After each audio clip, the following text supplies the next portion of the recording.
자, 우리는 지난 주일에 안식일 논쟁을 통해서 주일을 어떻게 보낼 것인가, 어떻게 지킬 것인가에 대해서 함께 은혜를 나눴습니다. 다시 한번 생각해 보면요, 바리새인들이 집중했던 이 안식일의 문제에 대해서는 어떻게 하면 하나님께서 6일째 창조하시고 마지막 7일 때 쉬셨다, 이 부분이 너무나도 강조되는 바람에 어떻게 하면 일하지 않고 쉴 수 있는가, 여기에 골몰했다는 것입니다.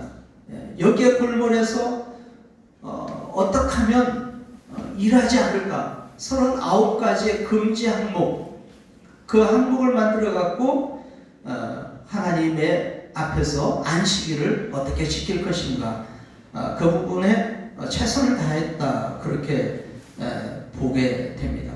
그러다 보니 안식일을 왜 지켜야 하는가, 안식일을 지켜야 하는 동기에 대해서는 그 동기는 잊어버렸다는 거죠. 사라져버렸다는 겁니다. 그래서 외식만 남고 정신은 사라진 껍데기 같은 이런 장로들의 유전, 또 전통, 이런 것이 사람들을 결국 사람들에게 올무가 되어서 사람들을 억압하게 되었다라는 것입니다. 예수님께서는 안식일에 일하지 않는 것보다 오히려 하나님을 위해서 어떻게 하는 것이 기쁘시게 드리는 것인가, 악을 행할 것인가, 선을 행할 것인가, 죽을 것인가, 살릴 것인가, 이런 갈등 속에서 우리는 무엇을 선택해야 하는가. 결국 예수님은 더 적극적인 행함을 통해서 하나님이 기뻐하시는 일을 선택함으로써 하나님 앞에 영광을 올려드릴 수 있다, 이런 말씀을 우리에게 하고 있는 것입니다. 제가 신학교 다닐 때 시험 기간이 다가오면 우리 신학교 형제들 중에 이런 형제들이 많았습니다. 월, 화, 수, 목, 금, 토, 일까지 쉬었다가 그냥 공부 열심히 하는 사람은 계속 열심히 하는데 공부 열심히 하지 않다가 갑자기 내일 시험이 나면은 월, 화, 수, 목, 금, 토 열심히 일하고 공부해야 할 거 아니겠어요? 공부해야 하는데 이 사람들이 공부는 하지 않고 계속 다른 일을 하다가, 물론 교회 활동도 열심히 하겠지만 하다가 주일만 되면 어떻게 공부해야지, 어떻게 시험 준비를 해야지, 이런 고민에 휩싸이게 됩니다. 그러다가 주일이니까 공부할 수 없고, 결국은 공부를 못했다가 주일 저녁 12시 땡 치면 그때 벼락 공부를 해갖고 시험을 보는 친구들이 몇몇 있었습니다. 그게 과연 좋은 일일까요?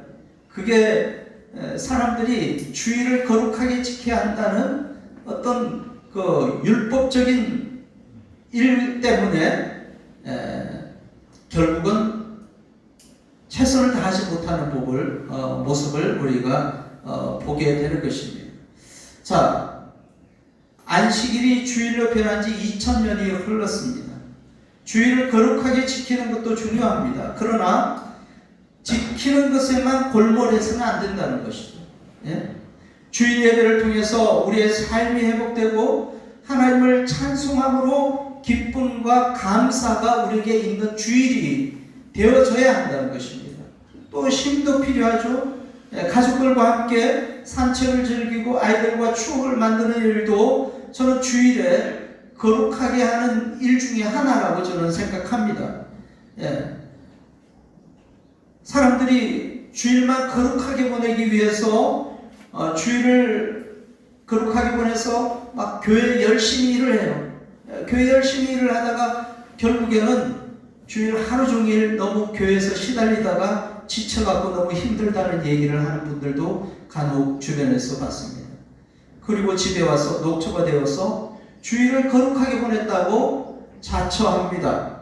이것은 자기 만족이죠. 자기 신념에 불과합니다. 하나님은 그렇게 하기 위해서 주일을 우리에게 허락하신 것이 아닙니다. 하나님께서 그렇게 우리에게 막 열심히 뭔가를 하라고 안식일을 우리에게 준 게 아니라는 것입니다. 무엇이 하나님을 기쁘시게 할 것인가? 그 일을 찾아서 하나님 앞에 거룩하게 구별되이 보내는 것이 바로 주일을 거룩하게 지키는 것입니다. 자, 이제 예수님께서 자신의 제자들을 부르셨어요. 그리고 12명의 이름을 호명하고 있습니다. 그리고 그들을 사도라고 했어요. 아포스톨로스, 황제 명령을 수행하는 사람들을 바로 헬라 제국에서는 아포스톨레스라고 했습니다. 이 사도들을 세우기 위해 주님은 밤을 새워서 기도를 하나님 앞에 드렸죠. 이 말씀은 또 우리 한 사람 한 사람을 위해서 주님은 밤을 새시면서 하나님께 기도하셨다, 이렇게 생각할 수도 있는 것입니다. 그러니까 이 말씀은 우리 각각 이곳에 오게 하신 것도 하나님의 은혜요, 또 주님께서 우리를 위해서 중보하고 있는 어떤 은혜 가운데 역사함이라고 우리는 생각할 수 있습니다. 우연히 우리가 여기에 모인 것이 아닙니다. 하나님의 철저한 계획과 예수 그리스도의 간절한 기도를 통해서 우리가 하나님 앞에 나오게 된 건 줄 믿습니다. 아멘. 17절에 마지막 그리고 19절까지 우리는 이것을 평지설교라고 하거든요. 평지설교, 또 평지수훈이라고 합니다. 수훈이라고 하면 우리가 마태복음 5장에 나오는 산상수훈을 기억하실 것입니다. 물론 평지수훈과 산상수훈이 조금씩은 달라요. 그렇지만 같은 내용으로 보게 됩니다.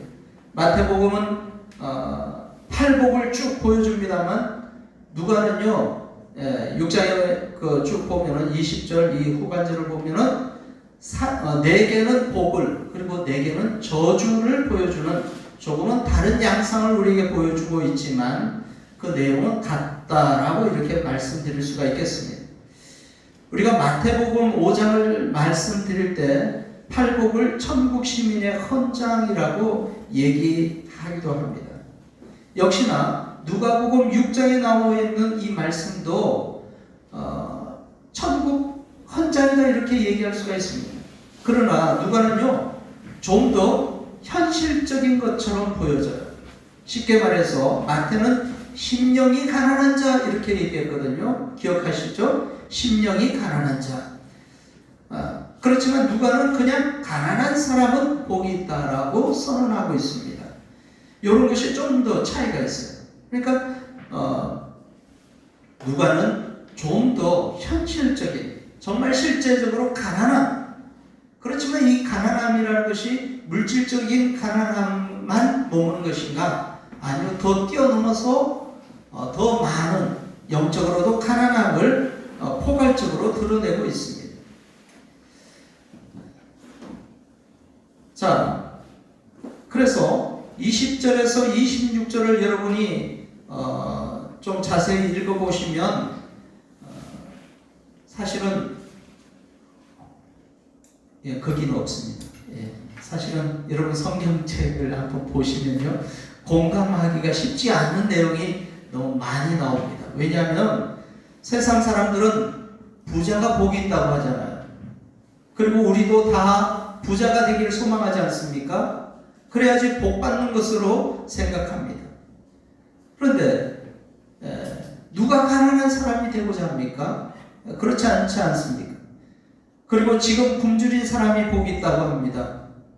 이게 과연 맞는 말씀인가요? 굶주린 사람이 복이 있다고 선언하는 분은 정말 예수님 뿐이에요. 예수님 뿐입니다. 참 동의하기 어려운 말씀을 지금 우리에게 들려주고 있습니다. 그러나 하나님 나라 시민으로서 가져야 할 가치관은 세상과 세속적인 가치관과는 반드시 다르다는 말씀을 우리에게 주고 있는 것입니다. 세상적인 가치관, 세속적인 가치관을 가지고는 우리가 천국 시민이라고 말할 수가 없다는 것입니다. 우리 모두가 정말 하나님이 기뻐하시는 천국 시민이라면 우리는요, 세상 사람들이 추구하는 그런 가치관을 등져야 합니다. 반대로 살아가야 해요. 참 이해하기 어려운 말씀이죠. 그런데 우리가 그 누가복음 5장이에요. 베드로가 선생님의 말씀을 따라 그물을 내리겠습니다, 이런 고백이 있었지 않습니까? 그래서 베드로가 마지막에 주여 나를 떠나소서 나는 죄인입니다 라는 고백을 우리가 읽어봤었습니다. 자, 베드로는 만선을 하고 돌아옵니다. 예수님이 그 만선을 통해서 보여주고자 하는 것은 바로 베드로의 아침에 빈 배로 왔다라는 거예요. 빈 배. 빈 배이지만 이제 예수님께서 깊은 데로 가서 그물을 내리라고 말씀하셨을 때 그 말씀을 의지해서 한 마리도 잡지 못했지만 그 말씀을 의지해서 그물을 내렸더니 그 고기가 자기 배뿐만 아니라 동료의 배까지 가득 채웠다라는 것입니다. 이 말씀에 키가 있어요. 이 말씀에 키가 있습니다. 자, 예수님이 제자를 삼는 제1의 원칙은 뭐냐면은 주님을 의지하는 것이에요. 주님을 의지하는 것. 세상 사람들은 제자를 삼으면요, 제자가 장성하면 이제 하상을 하시오 이러지 않습니까? 이제 독립을 하시오 이렇게 얘기하지만 예수님의 제자 삼는 독특한 원칙은 자기를 의지하도록 한다는 거예요. 자기를 의지하도록. 이런 관점에 볼 때 가난한 사람은 누군가를 의지해야 한다는 거예요. 누군가를 의지하는. 굶주린 사람도 누군가를 의지해야지 배부름을 가져올 수가 있습니다. 슬픔에 빠진 사람도 누군가의 위로가 필요한 거예요. 스스로 위로할 수 없다는 것입니다. 그 누군가 위로함이 있어야 하고 그 누군가의 공급함이 있어야 하는데 그분이 바로 누구냐? 그분이 바로 예수 그리스도다라는 말씀을 우리에게 주고 있는 것입니다. 예수 그리스도를 나의 구세주로 의지할 때 가난이 회복되는 것이고, 굶주림이 회복되는 것이고, 고통이 회복되는 것이고, 슬픔 가운데 위로를 받게 되는 것이다. 이 말씀을 하게 되는 것입니다. 그렇기 때문에 가난한 자는 복이 있다고 선언해요. 배부른 사람은 예수님을 부르지 않습니다. 굶주리지 않는 사람은 예수님을 부르지 않아요. 자기 만족에 빠져 있습니다. 부자는 예수님을 부르기가 어렵다라는 것입니다. 자, 그리고 이제 27절 우리가 읽은 말씀으로 넘어오겠는데요. 이제부터는 하나님 나라 백성으로서 그리고 제자로서 어떻게 살아야 할 것인가에 대한 실전적인 내용을 우리에게 말씀해 주고 있습니다. 그래서 저는 오늘 말씀의 제목을 자비로운 사람이라고 정했어요. 자비로운 사람. 한번 따라하겠습니다. 자비로운 사람. 자비로운 사람. 자, 36절에 보면 예수님은요, 너희의 아버지께서 자비로우신 것 같이 너희도 자비로운 사람이 되어라 이렇게 말씀합니다. 이 말씀을 들으면 저는 이 말씀이 생각이 나요. 레위기 11장 45절 내가 거룩하니 너희도 거룩하게 되어야 한다. 이 말씀이 너무나도 비슷하게 다가오고 있습니다. 그러니까 우리도 예수님처럼 하나님처럼 자비로운 사람이 되어야 해요. 이게 마치 거룩한 사람이 되는 것과 같은 맥락에 있습니다. 우리가 하나님의 거룩함으로 인해서 반드시 거룩한 구별된 존재가 되어야 한다면 우리는 하나님 아버지께서 자비하신 성품을 가지고 계시는 것처럼 우리도 그분의 자비하심을 본받아야 한다라는 거죠. 우리는 이 자비라는 뜻에 대해 굉장히 좀 약간의 부정적인 마음이 있어요. 왜냐하면 이 자비라는 그 단어가 불교의 용어다 이렇게 생각하기 때문입니다. 이 불교의 용어로 생각해 볼 때 불교에서는요, 중생에게 행복을 베풀고 고난을 제거해 주는 것이라고 그 의미가 해석이 됩니다. 하지만 기독교의 자비는요, 사랑과 깊은 사랑과 긍휼한 마음의 태도라고 얘기하고 있어요. 좀 다르죠. 깊은 사랑과 상대방을 긍휼히 여기는 마음의 태도로 이렇게 해석이 됩니다. 불교에서는 행복을 주는 것이, 고난을 삭제하는 것, 이것이 자비라고 얘기하지만 이 기독교에서 자비라는 것은 상대방의 깊은 사랑을 부여해주고 또 그 사람에 대해서 깊은 불쌍히 여기는, 긍휼히 여기는 마음을 갖는다는 거죠. 자, 오늘 본문을 따라서 저는 그러면 어떻게 해야 자비로운 사람이 될 수 있을까 한번 여러분하고 은혜를 같이 나누겠습니다. 먼저 첫 번째 우리는요, 배려하는 사람이 되어야 한다라는 것입니다. 배려하는 사람. 자, 28절을 우리 같이 한번 읽어볼까요? 28절 같이 한번 읽어봅니다. 시작.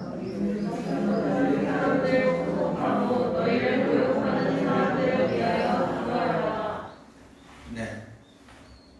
여기에 또 우리가 걸려 넘어집니다. 왜 그렇습니까? 너희를 저주하는 사람을 축복하고 너희를 모욕하는 사람을 위하여 기도하라 라고 말씀합니다. 우리를 저주하는 사람을 축복하라? 우리를 모욕하는 사람을 위해서 기도하라고요?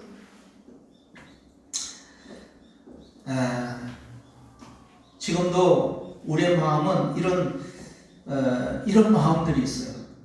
어떤 마음이냐면 고대 사회를 형성했던 법의 기본적인 원칙이 바로 뭐냐면 눈에는 눈, 예? 또 코에는 코, 예? 이에는 이인가요? 이에는 이. 이를 다 뽑는다는 얘기인가요? 예. 자, 이런 보복법이 있습니다. 예. 신명기 32장 32절에서 35절을 보면 이런 말씀이 있습니다. 제가 읽어드릴게요. 그들의 포도는 소돔의 포도나무에서 온 것이며 고모라의 밭에서 온 것이다. 그들의 포도에는 독이 있어서 송이마다 쓰디쓰다.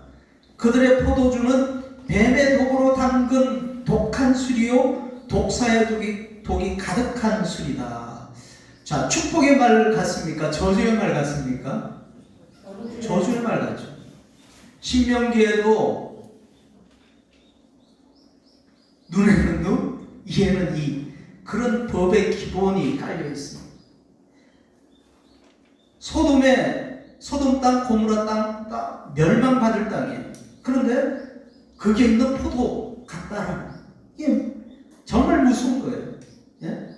그리고 그들이 마시는 그 포도주 독이고 뱀의 독이라고 얘기를 하고 있습니다. 야, 이건 무서운 저주입니다. 예? 이 독한 포도주는 나에게 쓸데가 없는 거예요. 예? 자, 성경 말씀이지만 이렇게 무시무시한 보복성으로 가득한 말씀을 우리에게 들려주고 있습니다. 그러나 예수님은 오늘 오히려 우리에게 무슨 말씀을 하냐면 너희를 저주하는 사람을 축복하고 너희를 모욕하는 사람을 위해서 기도하라 이렇게 말씀하셨어요. 미국 대통령 도널드 트럼프가 한 무시무시한 말이 있어요. 어떤 말이냐면 나는 적을 만들기 좋아한다. 나는 적과 맞붙어 때려 눕히는 것을 즐긴다. 이런 얘기를 한 적이 있습니다. 그러니까 이 양반이 정치하는 것도 막 때려 눕히는 거예요. 때려 눕혀. 예? 자기의 권력으로 미국이라는 큰 권력 아래 모든 나라를 굴복시키려고 하고 있습니다. 중국과의 관계 속에서도 또 우리나라의 여러 가지 관계 속에서도 마치 친구인처럼 보이지만 우리를 휘어잡으려고 하고 있다는 얘기예요. 중국과의 계속 경쟁적 관계를 계속 이어가면서 이 사람 마음속에는 반드시 때려 눕혀야겠다 이런 마음을 갖고 있습니다. 적자 생존의 법칙에서 이 사람은 살아가고 있어요. 또 세상 사람들은 거기에 맞추어 살아가고 있습니다. 기독교 국가라고 하는 미국의 대통령이 이렇게 하는 것은 참 우리가 이해하기가 쉽지 않습니다. 이런 것은 세속적인 가치관을 가지고 사는 사람들의 모습이에요. 진면목입니다. 우리 주변에 또 이런 사람들이 얼마나 많습니까? 예수 믿는다고 하면서도 바로 생존의 법칙, 적자 생존의 법칙을 따라 살아가는 기독교인들도 많이 있습니다. 근데 예수님은 단호히 말씀합니다. 그러나 내 말을 듣고 있는 너에게 내가 말한다.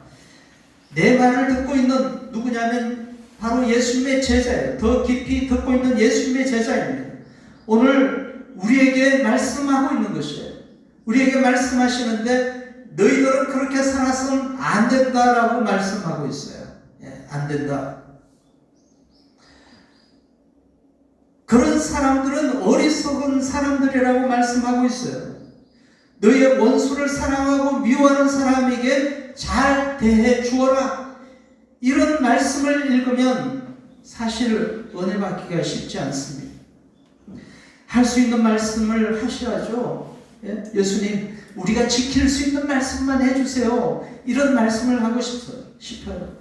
듣기는 좋은 말씀인 것 같은데 행하기는 너무나도 어려운 말씀이 바로 이런 말씀입니다. 원수를 사랑하라고 하십니다. 잘해주라고 하십니다. 축복하라고 말씀하십니다. 오히려 그들을 위해서 기도해 주라고 하십니다. 참 곤란한 말씀입니다. 그렇지 않습니까? 참 곤란한 말씀입니다. 저는 여기서 작은 부분이지만 어쩌면 주님의 말씀을 우리가 100% 순종할 수 있는 길은 아니라고 할지라도 원수를 사랑하고 미워하는 사람들에게 잘 대해주고 저주하는 사람에게 축복의 말을 해주고 이런 모든 것이 먼저 인간관계에서 출발하고 있다는 것을 우리는 반드시 알아야 한다는 것입니다. 상대방에 대해서 배려함이 없다면 우리는 결국 그 사람을 적으로 만들 수밖에 없고 원수로 만들 수밖에 없어요. 우리는 그 적과 한판 뜰 수밖에 없습니다. 어떻게 다른 사람을 배려할 수 있는가? 이 땅을 살아가면서 약육강식의 원리를 일삼고 타인의 고귀한 가치관을 무시한 채 배려하지 않은 채 살아가는 이런 생지옥과 같은 이 세상에서 우리가 살아가고 있는데 우리가 정말 하나님이 기뻐하시는 삶으로 하나님이 원하시는 거룩한 삶으로 살아가려면 그런 모든 사람에 대한 배려함이 우리에게 있어야 한다는 거죠. 상대방을 이해할 수 있는 마음이 우리에게 있어야 한다는 거죠. 부부가 서로 배려가 없다면 가정의 달 오후는 악몽의 연속이 됩니다. 부모가 자녀를 향해서 배려함이 없다면 이해함이 없다면 그 아이들의 인생은 먹물로 가득 차 있습니다. 깜깜한 것입니다. 모든 인간관계에 있어서 서로 배려함이 없다면 우리는 원수로 등지고 살아야 갈 수밖에 없는 사람인가라는 것입니다. 예수님은 원수조차 배려하라고 말씀하고 있습니다. 내 뺨을 치면 다른 뺨도 돌려대라고 말씀하고 있습니다. 겉옷을 빼앗는 사람에게 속옷까지 거절하지 말라고 우리에게 당부하고 있습니다. 한쪽 뺨을 맞는데 갑자기 다른 뺨도 때리라고 돌려댄다면 어떻게 될까요? 그렇게 할 수 있습니까? 그렇게 해야 하는 건가요? 예? 어떻습니까? 어려워요. 할 수 있으신 분은 여기서 한번 직접 시험을 해봐야 합니다. 우리는요, 하나님 말씀을 이해할 때 너무 문자적으로 받아들일 때가 너무 많아요. 물론 하나님 말씀 가운데 1.1핵도 변할 수 없다고 말씀하고 있습니다만 그러나 이 말씀이 주는 의미를 우리가 더 깊이 깨달아야 합니다. 우리가 누군가의 폭력을 당할 때 피해야죠. 예, 그 자리에 있어서는 안 됩니다. 예. 그런데 지금 왜 예수님께서 뺨을 때릴 때 다른 한 뺨도 같이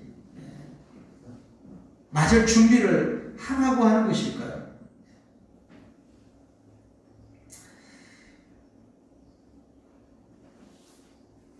오른뺨을 내가 때렸으면 왼뺨도 때리고 싶은 사람들의 충동이 있다고 합니다. 이것은 바로 이기적인 사회를 표방해주고 있습니다. 다시 말해서 아무도 상대방을 배려하고자 하는 그런 마음이 없는, 그래서 이 땅에서는 천국이 있을 수 없는 그런 모습을 우리는 보고 살아가고 있다라는 것입니다. 그러나 그런 이기적인 사람들에게도 관대하라라고 예수님이 말씀하십니다. 그 관대함 때문에 이 땅은 천국이 될 수 있는 가능성을 우리에게 보여주고 있습니다. 결국 하나님의 나라에서 어떤 재물을 재물을 갖기 원하는 것은 그것은 수단이 되어야지 방법이 되어서는 안 돼요. 그런 수단을 삼는 것은 하나님이 언제든지 대처할 수 있습니다. 다른 것으로 다 대처할 수 있는 것입니다. 그러나 배려함은요, 사람의 소중함을 일깨워줍니다. 인간관계가 얼마나 복인지를 알게 해준다는 것입니다. 그러므로 하나님의 자비하심을 따르면, 그래서 자비로운 사람이 되려면 다른 사람을 배려하는 마음이 필요한 줄 믿습니다. 두 번째로 우리가 31절을 같이 한번 읽어보겠습니다. 31절 시작. 너희는 남에게 대접받고자 하는 대로 남을 대접하라.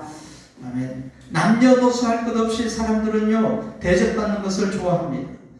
31절 말씀을 우리는 황금률, 우리가 꼭 지켜야 할 말씀이라고 생각해요. 이것은 어떤 특별한 사람만이 행하는 것이 아니라 천국 백성이라면, 주님을 따르는 사람들이라면 이것은 당연히 우리 일상 가운데 보편화되어야 하는 것입니다. 저는 사역하면서 이런 분들을 정말 많이 봤습니다. 우리 주변에서도 우리 여기 계시는 분들 가운데도 많은 분들이 바로 다른 사람을 대접하는 사람으로 저는 알고 있습니다. 그런데요, 대접받기 위해서 대접하는 것이 되어서는 안 된다라는 것을 저는 말씀드리고 싶습니다. 필요한 것이, 상대방에게 필요한 것이 무엇인가를 살펴보고 그 사람의 필요를 채워주는 것, 이것이 주님의 진정한 뜻입니다. 그러나 다른 사람들을 대접하는 것은 쉬운 일이 아니죠. 서로의 관계가 없으면 진정한 대접이 이루어지지도 않습니다. 대접하는데 오히려 불편할 때가 있죠. 서로 아무 관계도 없는데요, 대접하는 것은 쉽지 않은 일입니다. 그러나 친밀한 관계 속에서 서로의 필요를 채워주고 대접하는 것, 이것은 정말 아름다운 것이고 우리가 함께 이루어 가야 하는 것입니다. 서로의 관계가 없으면 무엇을 원하는가, 또 그 속내가 뭔가 오해하게 되더라는 것입니다. 남에게 대접을 받고자 하는 대로 남을 대접하라. 이 말씀에 저는 적어도 남을 대접하라고 바꾸고 싶습니다. 왜냐하면 우리가 대접받기 위해서 대접하는 것은 아니거든요. 우리의 삶의 방식이에요. 사랑하는 마음에서 시작되어야 하지 않습니까? 우리의 속담에 가는 정이 있어야 오는 정이 있다, 이런 말이 있습니다. 그러니까 보답받으려고, 사랑받으려고 상대방을 사랑하고 대접해주고, 이것은 희생적인 예수님의 사랑과는 관계가 먼 것입니다. 그것은 한편 투자에 불과하죠. 너희가 대접을 받고자 하면 남도 그렇게 대접하라는 예수님의 말씀을 이런 합리적인 투자의 관계로 오해해서는 안 된다라는 것입니다. 주님은 자기 백성이 은혜를 베푼다고 해서 상을 주시지 않습니다. 그것은 마땅히 우리가 해야 할 일이기 때문에. 그보다 예수님은 제자들에게 당신을 본받으라고 말씀하십니다. 그러면 예수님이 가진 모든 것을 사용할 수 있다고 우리에게 약속하셨어요. 자, 그리스도를 본받으시기 바랍니다. 그러면 예수님이 가지고 있는 모든 것에 우리가 참여하는 것이고 그것을 우리는 사용할 수 있는 사람이 될 수 있습니다. 주님을 본받아 우리가 그 은혜를 베풀면 주님은 우리에게 더 큰 은혜를 베풀어 주신다고 말씀하는 것입니다. 이것은 우리만 이롭게 하는 것이 아닙니다. 그것을 통해서 우리 주변에 있는 사람들에게도 하나님의 선하심을 나타내더라는 것입니다. 사랑하는 예학교회 형제 자매 여러분, 자비로운 사람이 되시기 바랍니다. 자비로운 사람이 되시기 위해서는 먼저 다른 사람을 배려하는 사람이 되어야 합니다. 상대방의 필요를 배려할 수 있어야 하고 그 처지를 배려할 수 있어야 하고 그 생각과 그 가치를 배려할 수 있는 사람이 되어야 한다라는 것입니다. 두 번째로는 남을 대접하는 사람입니다. 내가 대접받기 위한 것이 아니라 다른 사람을 순전한 마음으로 사랑하는 마음으로 그렇게 순전하게 대접할 때 은혜를 베풀 때 하나님께서는 나에게 더 큰 은혜로 채워주신다. 주님의 은혜를 경험할 수 있다라는 말씀입니다. 사랑하는 성도 여러분, 너희의 아버지께서 자비로우신 것 같이 너희도 자비로운 사람이 되어라. 이 말씀은 우리에게 명령이자 우리가 반드시 해야 할 일인 줄 믿습니다. 오늘 또 우리 한 주간 살아가면서 정말 나는 얼마나 자비로운 사람인가, 또 나는 얼마나 상대방에게 자비롭게 대하는가 생각해 보면서 하나님 앞에 영광 올려드릴 수 있는 귀한 삶이 되시길 주의 이름으로 간절히 축원합니다. 기도하겠습니다. 아버지 하나님, 우리를 구원하시고 우리를 통해 하나님의 나라를 만들어 가시니 감사를 드립니다. 하나님 나라의 합당한 삶에 대해서 우리가 생각해 보았습니다. 천국 백성으로서 자비하신 하나님을 본받아서 우리도 자비로운 사람이 될 수 있도록 도와주시옵소서. 우리 힘으로는 원수를 사랑할 수도 없고 우리를 모욕하는 사람을 위해서 축복할 수도 없습니다.